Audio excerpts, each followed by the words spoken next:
Hello viewers, welcome to my YouTube channel Rajdeep pigeon loft. তো আমি আমার পায়রার বাচ্চাগুলোকে হ্যান্ড ফিটিং করাচ্ছি। হ্যান্ড ফিটিংয়ের জন্য আমি ব্যবহার করেছি আপনার এই বোতলটা।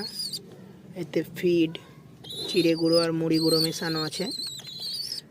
এটাকে আমি কেটে এরকম করে ফেভিকুইক দিয়ে সেট করে নিয়েছি। তো আপনারা দেখতে থাকুন আমি কেমন করে বাচ্চা দুটোকে হ্যান্ড ফিটিং করা।